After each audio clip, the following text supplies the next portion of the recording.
let's be honest, as complicated as managing a building is, managing 20 staff is a lot more. Like a building never gets pregnant, sick, COVID, Oh yeah. quarantine Well, that's issues. why I love it.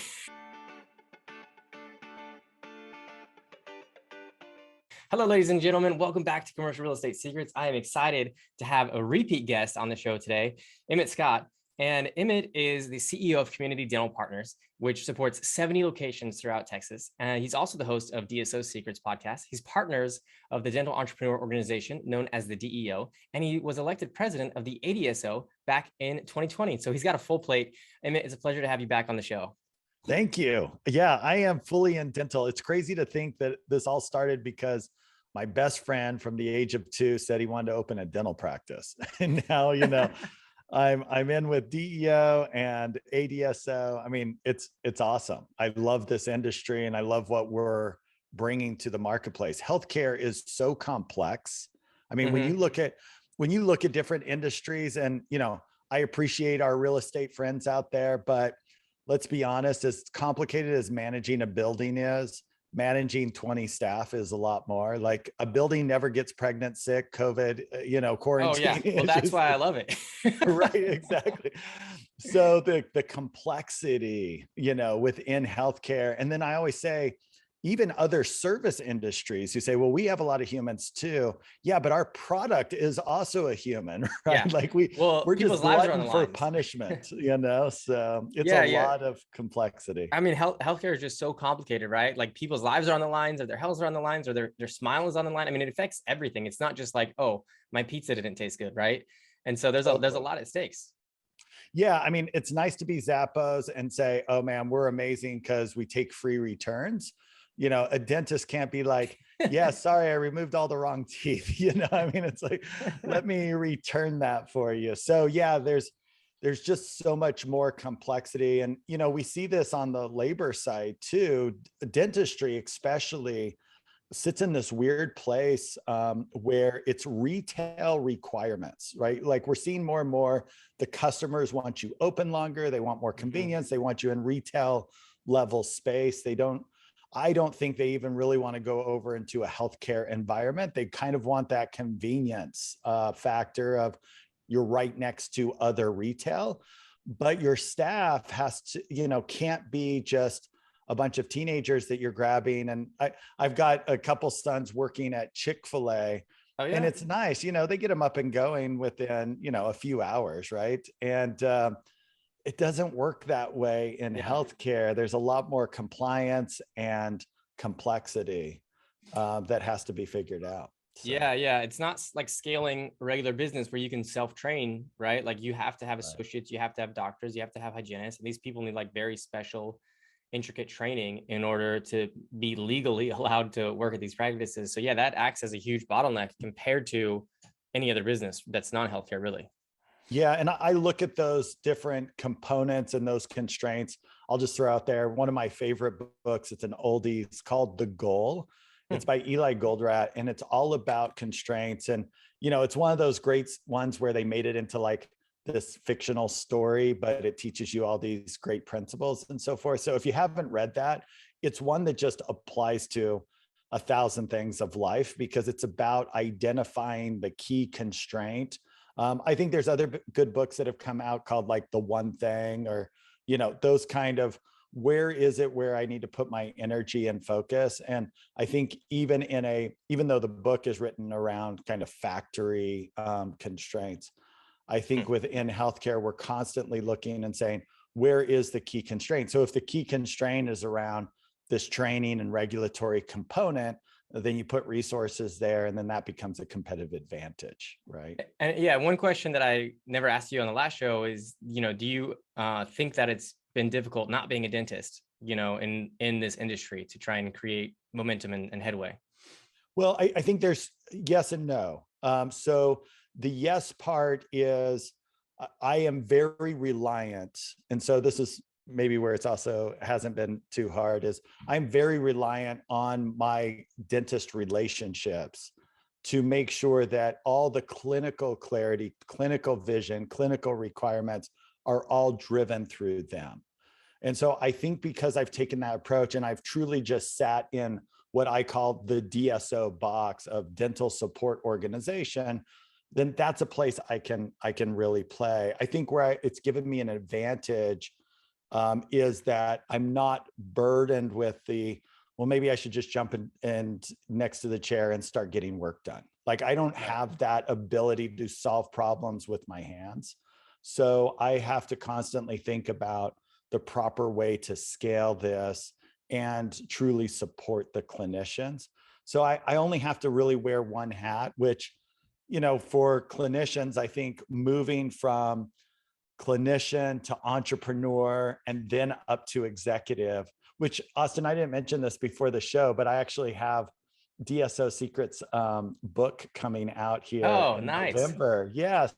What's it going to be called? It's called DSO Secrets. There you go. Yeah. The ultimate guide to building your dental empire. So it will come out here in November. Man, that's been a process. Anybody want to write a book? What a journey that is. But it has in there kind of this reality that clinicians, I have a lot of respect for it. Clinicians who have moved from clinician to entrepreneurship, which entrepreneurship is like its own world of learning marketing and, operations and healthcare compliance. Of course, you have the finance, accounting. You become this hub and spoke of like knowledge. Then you got to move to executive where you have to delegate all that stuff out, right? So it kind of walks through that.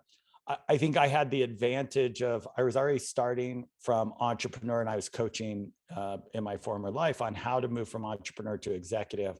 So that seemed more natural to me. But anyway, I think the biggest takeaway is anyone who is on the business side, you've got to really respect the clinical piece. I think if I've seen anything fall apart, it's when the business side has a vision bigger than the clinician.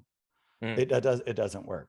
Your vision cannot be bigger than your clinicians can be. So that's my opinion. No, that's good. That's good stuff. And so briefly, let's walk through. You mentioned that your 2-year-old best friend is the one who got you into dental. So I guess as you're growing up, he decided you want to go to dental school. You pursued other paths, and then you somehow came back together. Yeah, I actually had a radio show called The Entrepreneur Life out in Vegas. He ended up calling in, and asking for help, right? Like a good friend would, just put you on the spot and stuff. But I was doing consulting around moving from entrepreneurship to executive. And, as I looked at dentals the first time, I had no idea what a DSO was. In fact, I would be several years in supporting him and didn't know what a DSO was. And as we opened up that first location, this would be another place I had an advantage, not knowing dentistry. I just knew customers, right? So he wanted to service pediatric customers. Like he has 7 kids. He had been working as an associate in the pediatric market, even though he's a general dentist. Specifically, Medicaid insurance was a high concentration of what he was working in. And so he wanted to open up a practice similar to that. And I looked around and I'm like, dentistry sucks at taking care of kids. Like kids want like Chuck E. Cheese and Disneyland, right? So really being customer centric, we designed it as a storybook, every operatory a different page. And then we kind of took it a step further, giving them gold coins and balloons and all this stuff as a process, and made the staff, it really actually helped the staff kind of know how the culture was and how to behave. And, we had 1,000 first visits in the first 3 weeks. Wow. And so we were kind of off to the word of mouth, just spread it like crazy, huh? Oh, no. I was, I was aggressively doing a ton of marketing too, which was really weird, right? Just the way we were doing marketing, we had the radio, we had a radio show come out and do our launch and all of those things. And then, then it was word of mouth from there, because there was this weird dental practice that looked like a storybook and blah, blah, blah. And this was 11 years ago.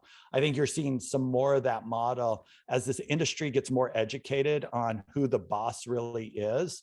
And that is the customer, right? Yeah. When you really think about businesses and why they go out of business, really the main reason is they stop taking care of the customer. They get so operationally focused and they want to get efficient. They're trying to, bring down costs here, that they actually forget where the income comes from. Mm-hmm.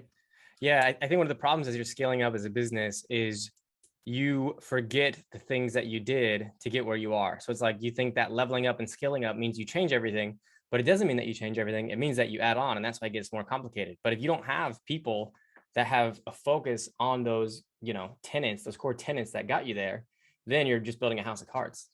Yeah, absolutely. And it is a balancing act because your entrepreneur side is always looking for the new opportunities for improvement, take care of the customer, et cetera. Your executive function does need to standardize things because a lot of what you start as an entrepreneur isn't scalable. Mm. And so you start getting into things like, what is going to be our paid time off? Like you didn't think about those things where you're taking. So Yeah. sometimes we swing the pendulum too much. Sometimes we're too much on the innovative side and we're not able to scale with that, with lack of standardization. So it is like, I always say the straight and narrow path is right down the middle. It's not on one extreme or the other. So trying to figure out that straight and narrow path and get that pendulum swung just right, it's a constant challenge. And that's kind of the fun in all of this too, right? So. Yeah, that's great. So how late, and I know we want to talk a lot about the ADSO. So, how was that? How did that set you up on the path to eventually become president of ADSO? Yeah, it's interesting. ADSO, if we go back to their founding, I think this is good for just all entrepreneurs to think about. It really started as a mastermind group. I mean, a lot of the groups that we respect today as some of the biggest groups, Heartland, PDS, Aspen, Affordable, like these were just small groups that got together, some of them with a few locations, and they're like, can we just share best practices? And this is 15, 20 years ago. As they started to share, they built on one another. So having that abundance mindset, now you have groups with 300, 800, 1,000 locations, all starting from this, hey, let's share best practices and grow from there. Eventually, it had to be a little bit more formalized. They decided to make it an association. There started some advocacy. Really, there were dentists out there who had no support for advocacy. And, as we look back on the history, ADA was kind of protecting the past. And so they were kind of throwing darts at any dentist that was scaling and growing. It created a little bit of a void. ADSO got more and more formalized, and more dentists and business partners started joining that group. But there was a void in between, which, I appreciate. Dentist Entrepreneur Organization, DEO, kind of filled that void, and still provides some great masterminds for dentists and for business partners. But ADSO, as they got bigger, they also said, hey, we really need to expand the tent here. We need to allow more individuals in. So before, you had to have 50 million in revenue to join, and then it moved to 30 and then 10. And now there isn't a revenue requirement to be part of ADSO. So, I'd encourage people, it's an association you can be a part of. You've got mindsets of people that are trying to scale, take care of customers, take care of dentists, and really look at best practices. And it's a great way to cheat, frankly, Austin, because the more you can just learn from other people's mistakes, right, faster we can get there. So yeah, that's good. And so, as a high level overview, I know you said it's like a mastermind, but what are with ADSO? I mean, you have the events, right? I think you have 2 events per year. Last year, or this year, really, 2021. One was virtual, and one's going to be in person. And then I think, is there also different I guess recordings or Q&A sessions that happen along the way? What are the types of things? Yeah, some of the value offering, right? So yeah, at the base level, it's an association that is advocating for supporting dentists and expanding access to care for the patient. So you get a lot of opportunity as you look at what's happening on state levels and federal levels to ensure that dentists are able to get the support they need to be able to expand and grow. And that sometimes comes down to, fundamental things like, should dentists be open during a pandemic? And, our answer was yes, right? We're healthcare, we're essential. Quite necessary. Yeah, right. Like people taking care of their mouths. And, studies ended up coming out saying, hey, people who don't take care of their oral health end up having, more issues with COVID. Who would have thought, right? So those kind of things, very functional clinical things we support to make sure dentists stay open. But then it also gets into the business components as well. The other parts are the summits, this networking. And then we also have every month, we're talking with different CEOs. So this is for the members only, but you really get to ask those direct questions. And so it's that virtual mastermind, if you will, of, hey, how did you go from this to this? How did you solve this problem? What's your mindset here, et cetera. So those monthly membership calls are golden.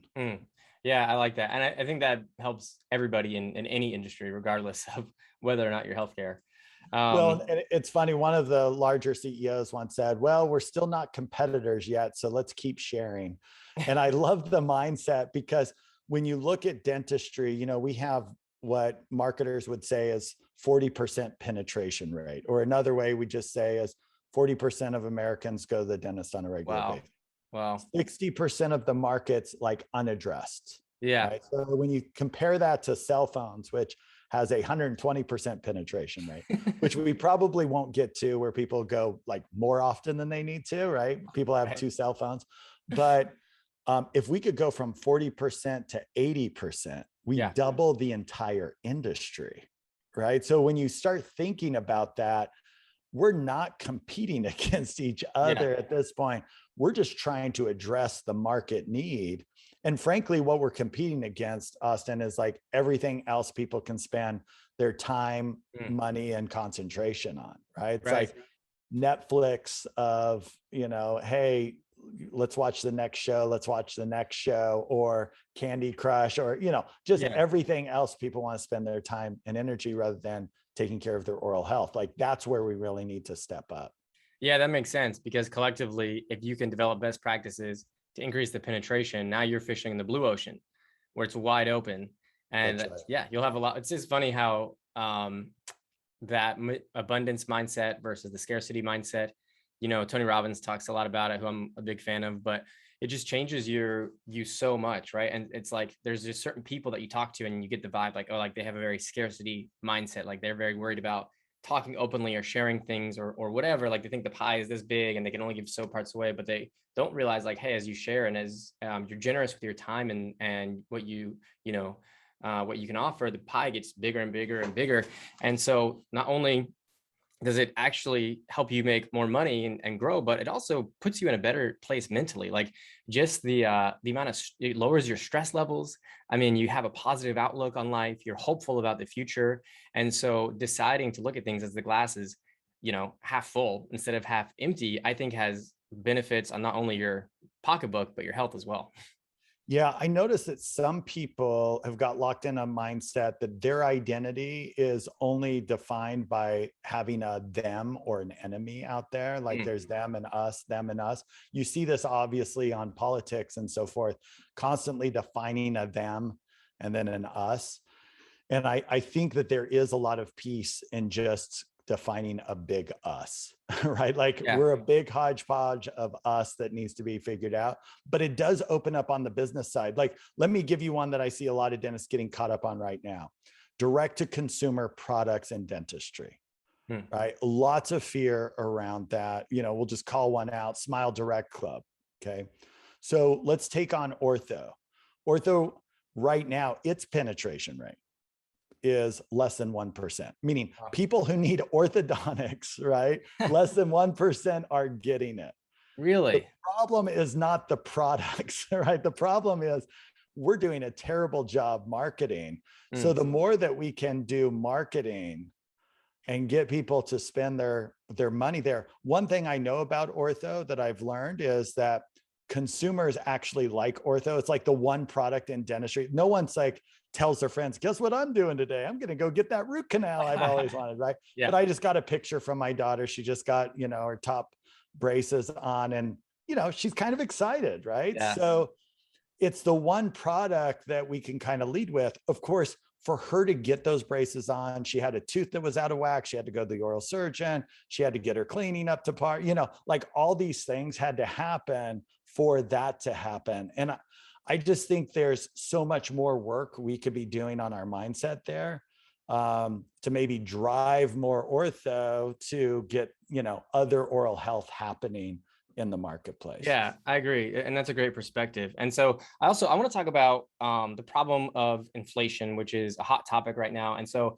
this especially directly relates to commercial real estate and real estate in general, just because, when you have assets, obviously the price is going to go up, which is a great thing.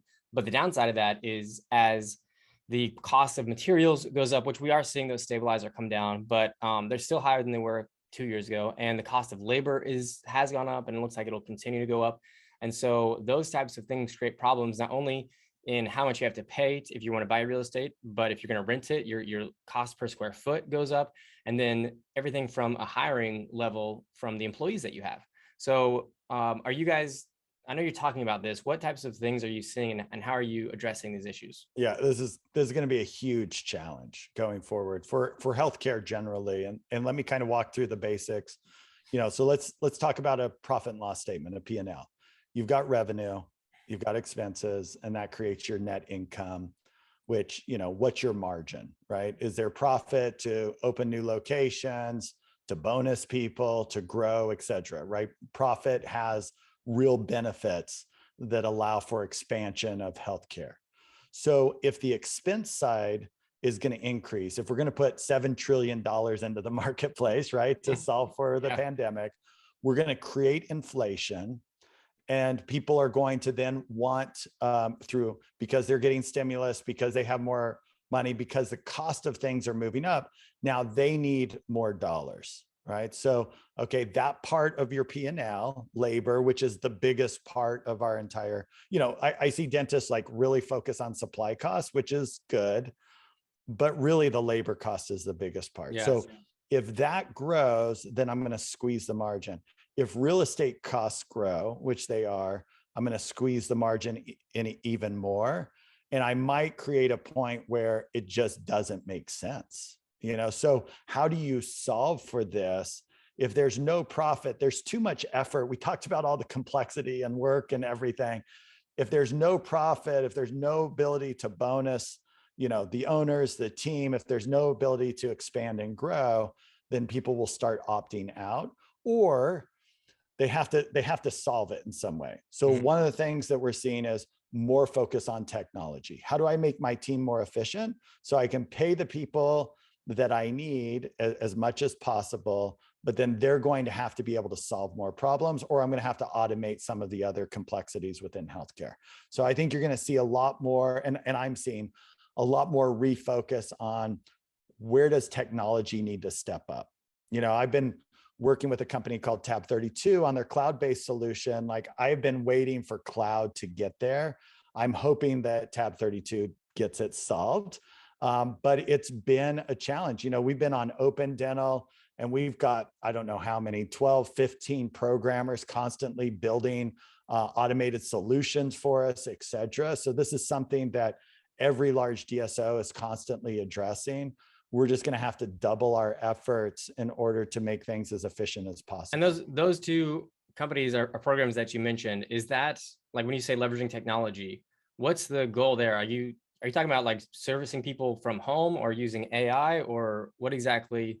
Well, it's all of the above. So you've got the core practice management software, which allows you to do scheduling, do charting, and do billing, right? But so how can you make those processes more efficient? But then you've got all this tie-in software, two-way texting and confirmation reminders. And then you've got your call center software components, and how do they access scheduling? And, how is the recall scheduling being done, et cetera? What can be solved, to your point, Austin, with AI? How hard is it to complete doctor notes? Like, you need everything to just be more efficient. And to the extent that you have a consolidating industry, what's happening is you've got all of these little plug-in softwares we've all been using, or we've been developing on our own. And at some point, you kind of got to go from what I'll call the Microsoft solution, where hey, it works and it's on a bunch of different machines, but it's not perfect, to an Apple solution where it's like the hardware, the software, the drivers all need to interact perfectly Yeah. in order to drive more efficiency. So I think you're going to see more pressure there, for the consumers to be, consumers meaning DSOs, dentists who are scaling, to say, I need better software to make my practice level and DSO level more efficient. Right. Tab's building out or has a data lake solution as well. So you've got to be able to, hey, if I'm going to acquire someone and they're on EagleSoft or Dentrix or Open Dental, et cetera, how do I get all the data up to my management team to know what's going on? So these things I'm seeing a lot more focus on. The real estate side, I think the focus there is, how are we going to be most efficient? We're even looking at multiple states and saying, hey, if reimbursements are solid here and real estate and labor is better there, is that a better market that we can go into to plant a flag in? So I think it's going to drive that. I'll tell you the other thing that it's driving is just mergers, right? Because some efficiency comes from just scale. And if I've got to solve all these things on 1, 2, 10 locations, frankly, I'm seeing locations with 200 locations merging with other larger groups, right? We're seeing that in the marketplace. What and we just penetration saw rate? Heartland and American Dental Partners come together, right? So we're seeing much larger scale happening, and it has to happen in order to create the support that we need to scale and grow. And what penetration rate do you think there is right now between individual doctors and practices versus DSOs? Yeah, this one's tough to nail down. I think it's bigger than we think. In other words, like sometimes Marco over at ADA really is, he's a great statistician. So he says, okay, what data do I have? How about members of ADSO? So he'll sometimes say it's 15 to 18%. I think it's 30, 40%, I mean, part of the problem is, are we saying that a dentist with 2 locations is really a group dentistry DSO?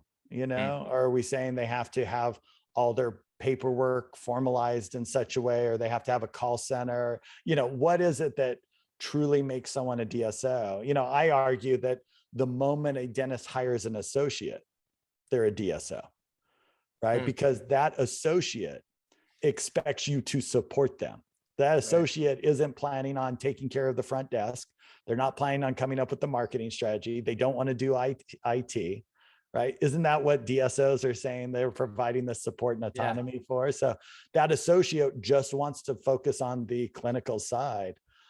So yeah, I think part of it, when you say, where is DSOs today, it's like, how do you want to define a DSO? So there's definitely continuing to be mergers and growth in this area though. And I think dentists have also, weighed the inflation they've had, which is in dental school costs. Said, hey, if these margins are squeezing, why do I want to take all my dental school, costs and then try to roll that in and try to open a practice when somebody's already got this figured out, and I can go home, make great money, and support clinicians and or support patients and have all this support behind me too. So yeah, it's interesting.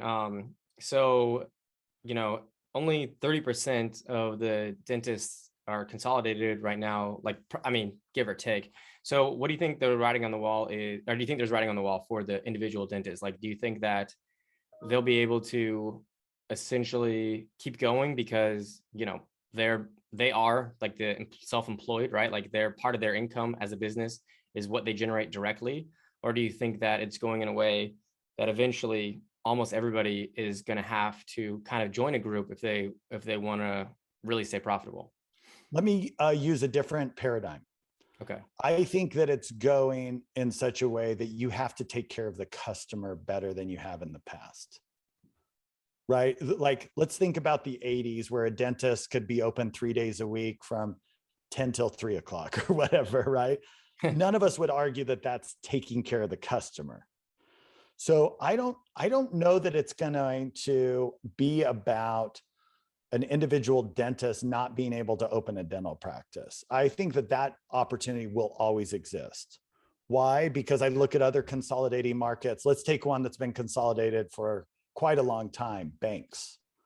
All right. Wells Fargo, Bank of America, right? You got these big players. It's not like I'm out in Crum, Texas, and I see like 3 regional banks open up all the time, right? It's about the ability to take care of the customer. Yeah. That's where capitalism, the rubber hits the road. So I think if I'm a dentist and I want to own my own location, what I really need to be asking is, how can I take care of the customer better than this group is, better than that group is? And I think as long as that niche exists, there's always opportunity. This is what makes capitalism great, right? Yeah. Is it just feeds on taking care of customers constantly. So yeah. Ultimately, the customer wins, and then the quality of life goes up, right? Which is what it creates. Well, So, let's talk about what's happening with dentists. I think that the quality of life for dentists is getting better. I think the opportunity for dentists is getting better. I think it was headed in a direction where dentists were feeling more stress, making less money, et cetera. And now they have more options, more people clamoring to want to support them. And I think that's just going to increase. So. Yeah, especially the multiples some of these individuals dentists are getting to be acquired. I mean, that's helping them out. Well, yeah, there's the owner side, but I'm just talking about just at the associate level, right? Okay. Like you come out of school and I mean, you're literally the prettiest girl around, whether you're a girl or not, right? Like everybody's like, hey, come over here. Here's what we'll do for you. Here's what we'll do for you, right? Is there a shortage in dentists coming out of school? It'll be interesting to see. I feel like that with COVID, we thought that there might be an abundance of dentists because so many retired and so forth. And there was kind of less opportunities for dentists to be hired there in April, May last year. But a lot of dentists ended up extending their specialty or doing extra schooling. And so to me, it does feel like there's somewhat of a shortage of dentists in the marketplace, which plays to the dentist's benefit. Yeah. And quickly back to rent, what would you say to somebody who feels like, the glass is half empty with terms of rent, how costs keep going up, but their Medicare costs and the reimbursement costs stay the same? Do you think that there is like a certain, because I know one of the quotes that you had that I liked is you should view rent as a factor of marketing, right? You should view your rent as your marketing budget. At what state is there like a level where it just becomes too expensive that for sure. Yeah. And I think that really comes down to, okay, what part of the real estate do you not need that maybe because of abundance of margin you were sloppy on, and what parts are most critical to your customer, right? So to your point, Austin, maybe it's worth paying those higher rates in retail because of the marketing and patient flow that it gives you. But then maybe you have to give up on some other things with, how the size of the location that you have. Or maybe it's the opposite. Maybe you're able to leave, direct retail areas, have a little bit larger space sitting slightly outside of the main hub and provide a very specific experience that's better because of your larger real estate. And again, I think what these pressures do is it just makes us more thoughtful about what's really important for the customer and what's not. Yeah. And so, I mean, obviously inflation is going to grow, like cause your costs to grow at a rate much greater than your reimbursement rates. But at some point, the reimbursement rates are going to have to go up. So like, how long does that process normally take? And do you think we've got an interesting problem that's happened. I think there's a lot more work here to be done where we've got to align with the insurance companies better. I mean, we see insurance companies last year cutting rates by 50% on dentists while dentists are trying to pay for PPE.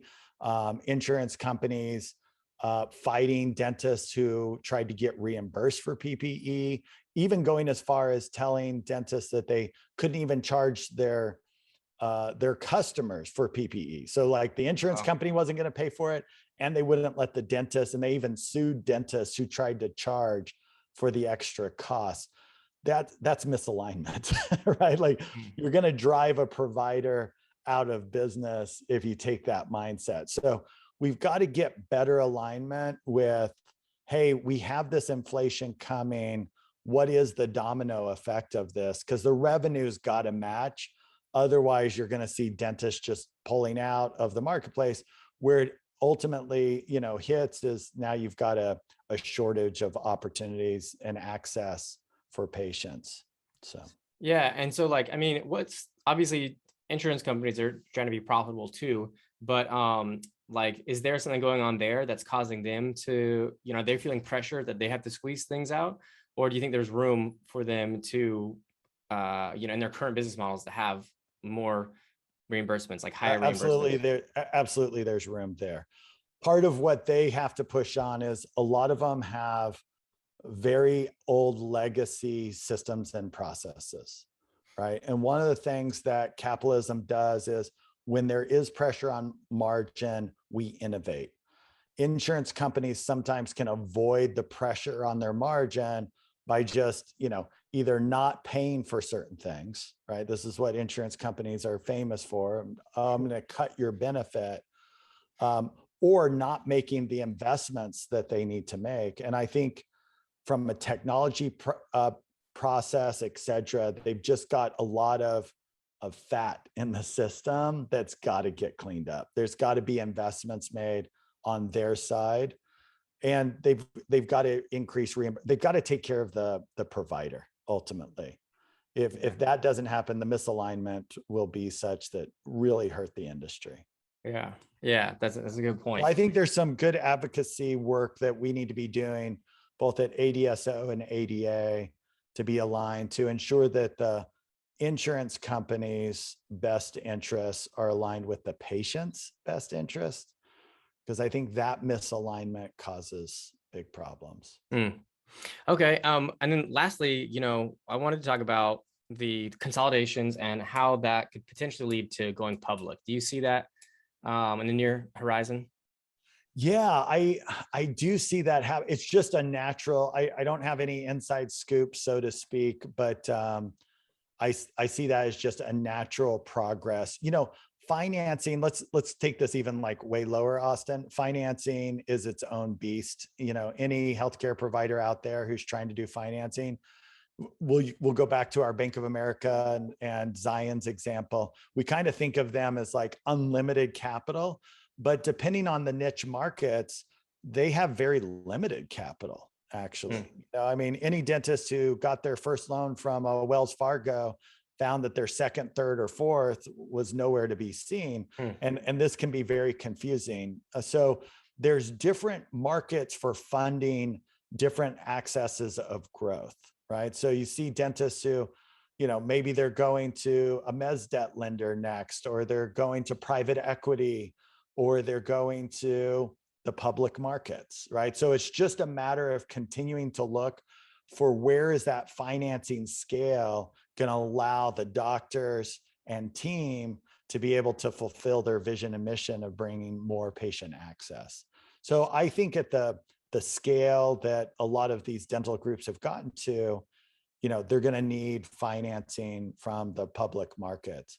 That'll be interesting. That'll be interesting to see. I think there will be some awesomeness to it, and there will probably be a lot of complexity. Yeah, like everything. Would you say that it kind of goes in the order? Like, is there a little bit of a chronological order where it's like, first you take on bank debt, and then you kind of maximize that. Second, you get to a point where you have to take on private equity, then you maximize that, and then third would be going to the public markets and taking on, public debt or public issuing public shares, I guess, if you will. And there's a bunch of nuances in between, but that would be its own podcast. But I think that's right. I think that's right. And I think you go as far as you can with each model. Dentists who are like, hey, my bank's willing to keep loaning to me. Should I go to private equity? It's like, no, keep maximizing out You want to give a the fixed bank percentage solution. rate, or do you want to give a piece of your equity, right? With all the Right. upside. Yeah. And I Yeah. don't think you have to villainize private equity either and say, Yeah. oh, if I have to do that, it's all over. And it's just another tier of funding solutions that just needs to match what your vision is. Yeah. Yeah. And if they can provide strategic insight, I mean, they might be worth their weight in gold in the amount of equity that they take too. Yeah. Yeah, that's great. Okay. So yeah, this was awesome. This is super helpful. And just thinking through all these things, like, everybody's talking about inflation, and there's a lot of people that are scared. And so I think that it's good to be able to have ideas and steps that you can take in order to work through this, because it's still a blue ocean, like you talked about earlier. And so there still is a way to do this. And I think when you maintain positivity and optimism, like you're gonna get this through this a lot quicker than being negative. Well, and Austin, what I'm noticing is we need each other more than ever. It's interesting because as complex as COVID was, I'm almost seeing that from a mental health for entrepreneurs, this is a harder year. It feels like the customers are coming, but the complexity on operations and this inflation component is quite overwhelming. So I appreciate you doing podcasts like this. I think for some who are listening, it might just be beneficial to be like, oh, so I didn't do something wrong. It is hard. For others, maybe they look at ADSO, DEO, or some of these other groups and say, I need to get myself in one of those rooms so that I can have, the help and support and not make the mistakes they already made, and get through this faster and easier. So anyway, I think it's great. And what would people what's the website if they want to go check out either of those two groups? Yeah. So let me pull them up real quick here. The ADSO is, I think, the ADSO.org. So that one's easy enough. And DEO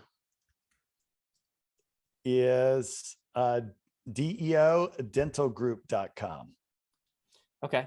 And I'll write those down in the show notes. But I think they're both great organizations. They don't conflict with each other, you know what I mean? And they're each providing, like, they're servicing their own niche. So yeah, those are there if anybody wants to click on those and check those out. Yeah, and we have lots of people who are members of both. I like having choices and kind of seeing, okay, what is it that I really need right now? Yeah. Yeah. Well, this is great. I really appreciate your time. And so, so many moving parts, so much excitement, so much growth left in the future. And, I feel good about what's to come. Yeah, same. Thank you, Austin. Appreciate you having me on the show. Yeah, absolutely.